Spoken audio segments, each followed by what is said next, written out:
Hi guys! Welcome back to another dairy farming video. Medyo matagal-tagal tayong hindi nakapag-vlog dito sa may farm.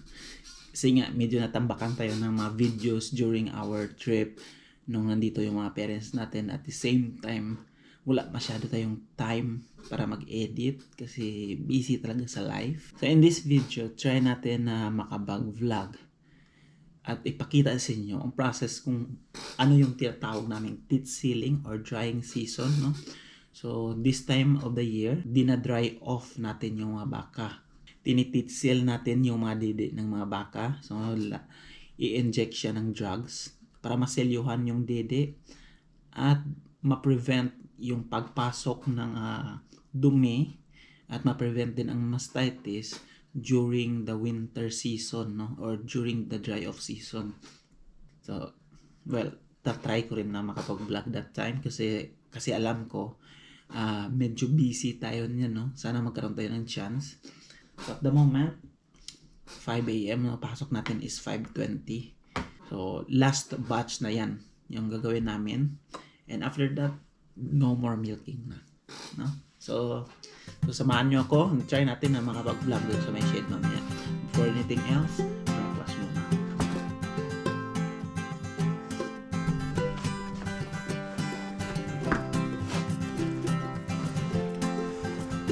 Alright guys, last day of milking. Let's go!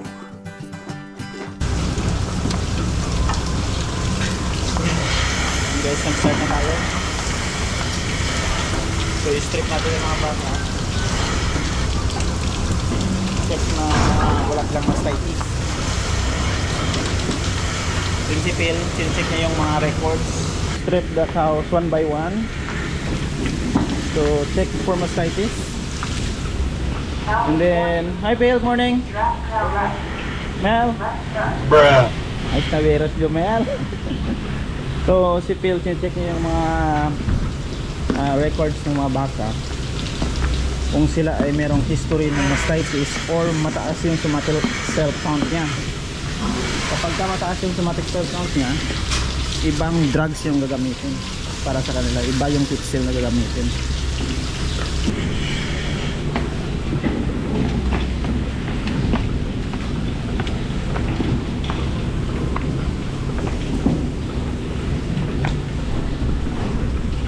We're recording today. We're recording today. Nice. Morning. Hi everyone. Morning, Ken. Yeah. Good. So this is what are we going to use teat sealing? Yeah, just in here.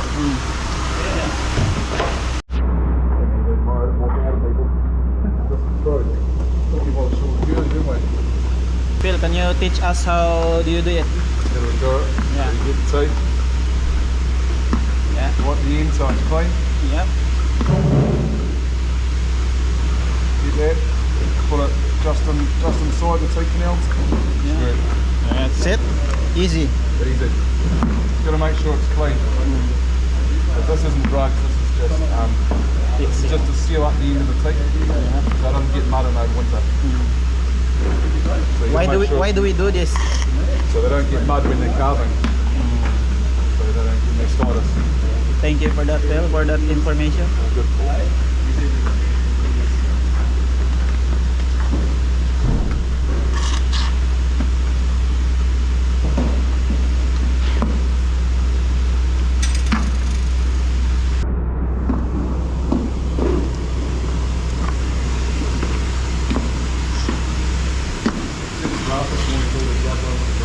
Yeah. First 15 wood, none of them were dry ones. All of them were few drugs. No, just something like the draft was working. So guys, ito yung kagandahan kapag maraming staff, no? Kasi dito sa farm, like Jomar Farm, Westmoreland, and Stoneley, tatlong farms yan. So hindi nila yan sinasabay yung dry off para pwede silang tumulong sa other farm kapag dry off season na. So merong taga bukas, merong taga teat seal. Kaya nga dahil sa marami kami, so dito na lang ako sa mga baka, no? I-maintain ko na lang yung mga baka na pasok lang ng pasok sa may platform. Kasi dahil sobrang dami namin, mabilis lang teat sealing. And nakaka-catch up naman sila. So kapag ka yung ibang farm na naman, yung magda-dry off, kami naman yung magre-rescue doon sa kanila. Yan ang kagandahan sa maraming farm under a company.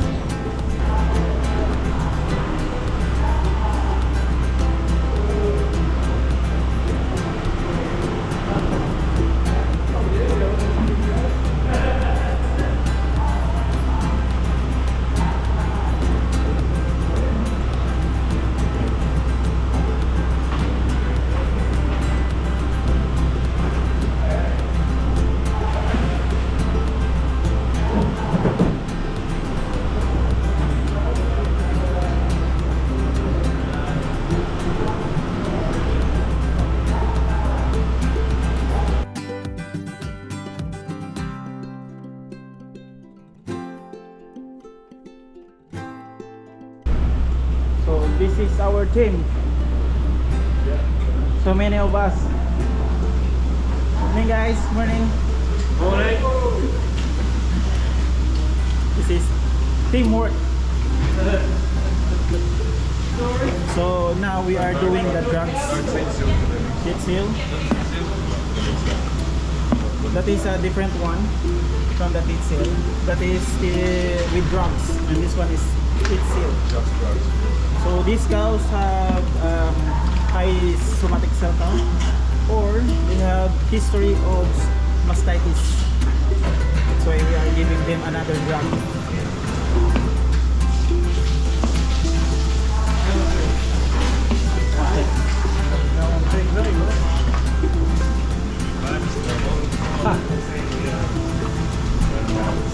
Mauro, you said I should have brought GoPro with me the next time, so I brought one.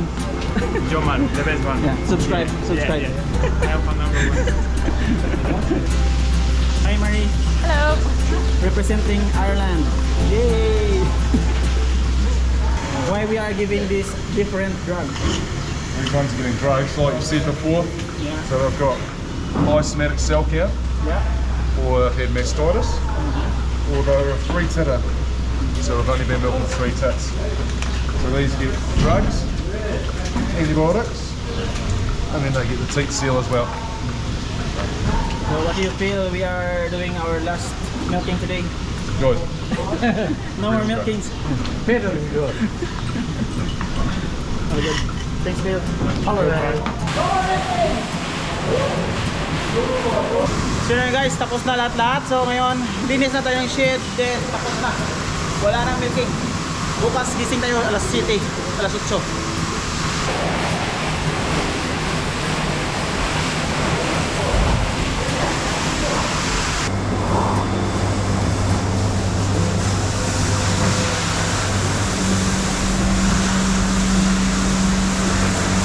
Alright, so after natin dito sa may shed, inimbitahan tayo ni boss na pumunta dun sa bahay nila para mag-breakfast. So magbe-breakfast muna tayo sandali doon. And then yung next nating job is ililipat natin yung mga baka doon sa aming run-off or yun sa wintering farm. Kain muna tayo! Woo! Tapos na, milking!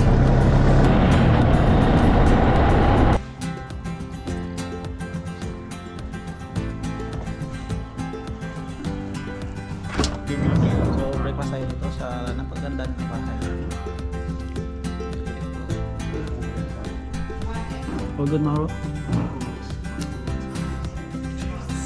Nothing. Just this. One day. This is their dog, Basil. Hmm? Hmm?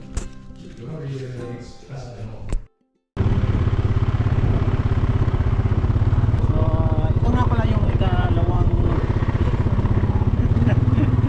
spill. Sa aming run-off is mga 7 kilometers. Mga 1 hour and a half siguro kung lalakarin ng mga baka. Dadali natin yung mga baka natin doon sa wintering farm. Kasi nandun yung ating wintering crops. Meron naman kaming winter crops pero hindi siya enough, no? Kasi pagka tinamnan natin yung ating farm ng mga winter crops, mag-short tayo sa damo. Kaya merong mga farms dito sa New Zealand na hindi dairy farm, crop farm sila. Yung tanim nila is kale and feather beet. So yun ang binibili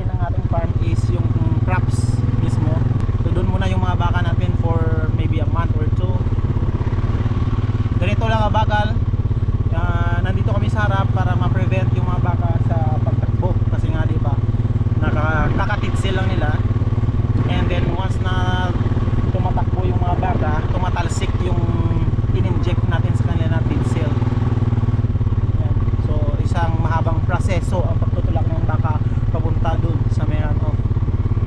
So ito minsan yung nagkukos ng traffic dito sa rural na roads dito sa New Zealand. Mga animals, no? Kung hindi sheep, mga baka.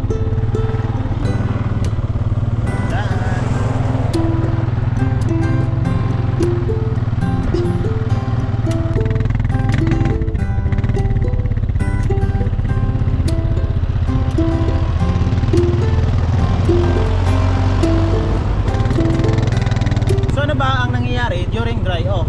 During dry off, wala nang milking, no? Hindi na tayo gising ng mga alas 3, 3:30 or 3:45. Ito yung time na pwede tayong umuwi, no? Kasi wala na masyadong gagawin sa farm kundi magpakain lang, walang milking, walang extra activities. Kaya parang ito yung perfect timing para umuwi. And then escape na rin sa lamig kasi yun nga, June 1. Ngayon ay June 1, first day of winter dito sa New Zealand, no? At least diba, pagka dry off, pwedeng umuwi and then makapagbakasyon, maka-escape sa lamig, no? And then enjoy ang init ng Pinas. Bored ka na ba, Lode?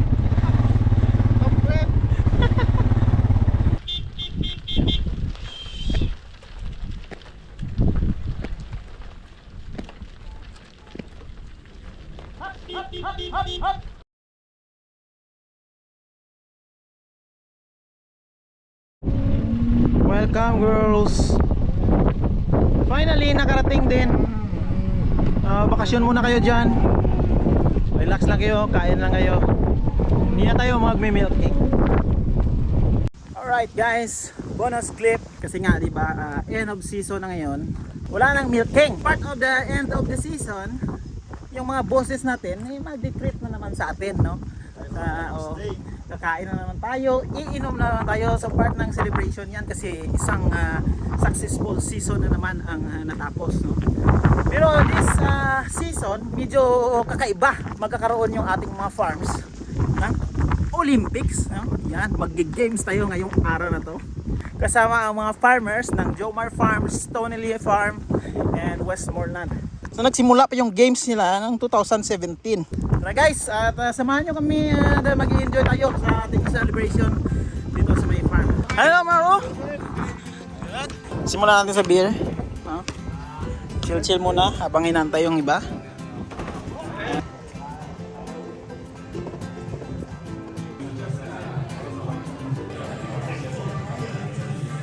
Simulan na natin games. Yung first game natin is ang wheelbarrow race, no? Kung saan yung isa is magtutulak, yung isa naman ay nakasakay. Hala! Oh! Watch out!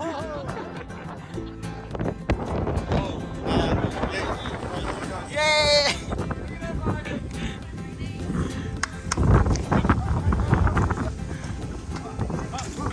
Go! Go, go, go, go, go!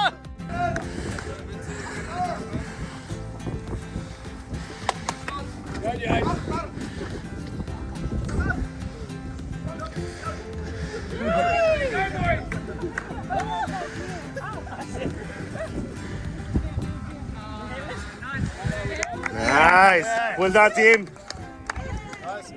Thank you. Nice one, guys. Good job, good job, good. Nakuha natin yung first game. Nanalo tayo doon. Then i-proceed tayo sa next game, no? Which is yung parang kickball ata, no? Football. Yan. Outside. Hey! It's good, it's good. Put them there in it. No.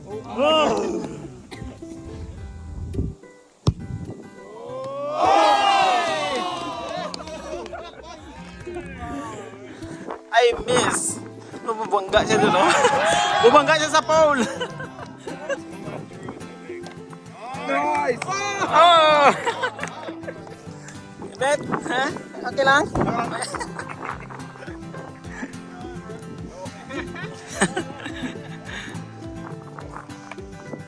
Yay!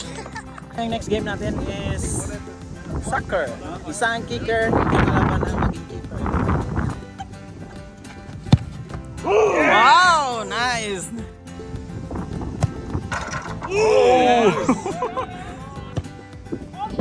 In.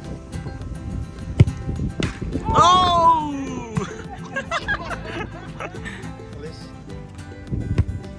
Oh! Nice. Nice catch. Yes. Woo! Oh. Yes. Yeah. Cool. Oh yes, thank you.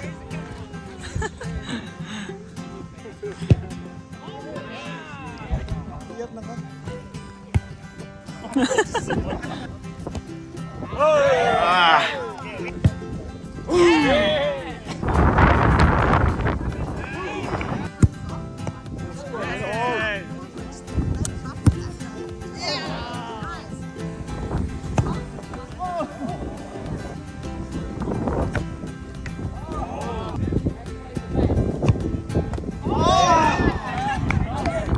Once again, nakuha ulit natin yung soccer.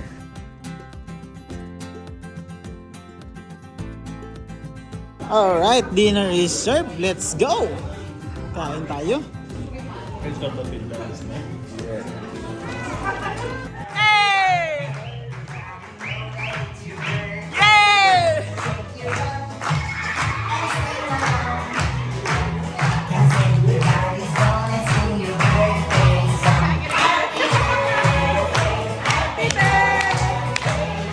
Happy birthday!